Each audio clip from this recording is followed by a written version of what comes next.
deep in the heart of a lush green forest, where sunlight filtered through the thick canopy of leaves, and the air was filled with the sweet songs of birds, there lived a small squirrel named Leo was no ordinary squirrel.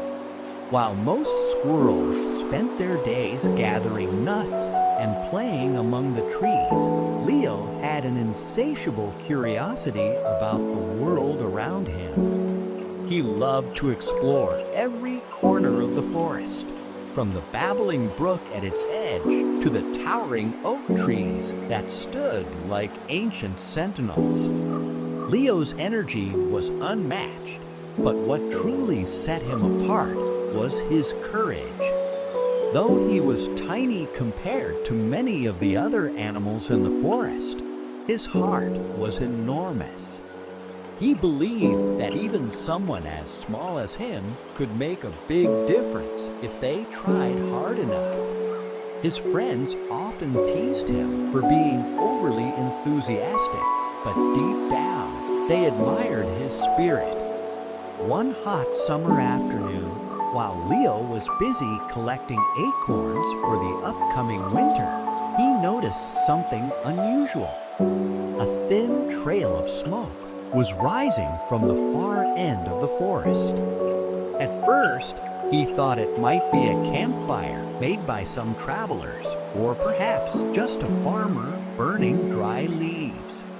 But as the wind picked up, the smoke grew thicker and darker. Soon, flames began to rise, and the unmistakable crackling sound of fire reached Leo's sensitive ears. His heart skipped a beat. "Oh no, the forest is on fire!" he exclaimed, dropping the acorn he had been holding. Without wasting a moment, he scampered up the nearest tree to get a better view. From his vantage point, he saw that the fire was spreading rapidly, consuming everything in its path: dry leaves, fallen branches, and even young saplings. If the animals didn't act quickly, the entire forest would be engulfed in flames. Leo knew he couldn't fight the fire alone. He needed help. But who could he turn to? The forest was vast, and the animals were scattered across its expanse. He decided to seek out Mr. Hoot, the wise old owl who lived on the tallest tree in the forest. Mr. Hoot was known for his wisdom and ability to see things others couldn't. Surely he would know what to do. With his heart pounding, Leo raced toward Mr. Hoot's tree. Along the way, he passed several animals: a family of rabbits nibbling on grass, a deer drinking water from the stream, and a group of playful fox cubs chasing each other. Each time, he stopped briefly to warn them about the fire. "Run to the river! The forest is on fire!" he shouted before continuing on his way. When Leo finally reached Mr. Hoot's tree, he was out of breath. "Mr. Hoot, there's a fire spreading in the forest. We need to warn everyone," he cried, looking up at the wise owl perched high above. Mr. Hoot blinked his large golden eyes and tilted his head. "You're right, Leo," he said in his deep, calm voice. "This is serious. Gather all the animals near the river. It's the safest place. I'll fly ahead and spread the word." Leo nodded eagerly. "I'll help too," he said, already darting back toward the heart of the forest. The little squirrel moved with incredible speed, zigzagging between trees and bushes. He warned every animal he encountered: rabbits, deer, porcupines, and even the shy hedgehogs, who usually avoided contact with others. "Run to the river. The forest is on fire," he repeated over and over again. Some animals were skeptical at first. "Are you sure, Leo?" asked a nervous rabbit. "It's so far away. What if it's not safe?" "It's safer than staying here," Leo replied firmly. "Trust me, we don't have much time." His determination convinced them, and soon a steady stream of animals began making their way toward the river. Meanwhile, Mr. Hoot flew above the forest, his sharp eyes scanning for any stragglers. He called out warnings to those who hadn't yet heard the news and guided them towards safety.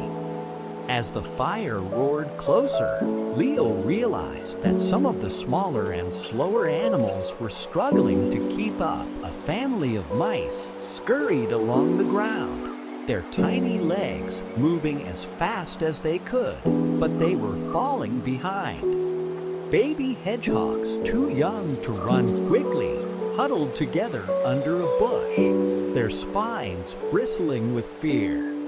Without hesitation, Leo sprang into action. He carried the baby hedgehogs on his back, one by one, and led the mice by the hand, encouraging them to keep moving. "We're almost there. Just a little farther," he told them, his voice filled with reassurance. Finally, after what felt like hours, all the animals reached the riverbank. They stood together, panting and frightened, as they watched the fire rage through the forest. Flames licked at the trees, sending sparks flying into the sky. The heat was intense, and the air was thick with smoke. It was a heartbreaking sight, but thanks to Leo's quick thinking and bravery, not a single animal had been harmed. The next morning, after the fire had burned itself out, the animals gathered to thank Leo. Mr. Hoot spoke for everyone. "Leo, your courage saved us all. You may be small, but your heart is as big as the forest itself." Leo blushed and looked down at his paws. "I just did what anyone would have done," he said modestly. "We're all family here." Though the forest was damaged, the animals refused to lose hope. They worked together to rebuild their homes, clearing away the charred remains of trees and planting new seeds.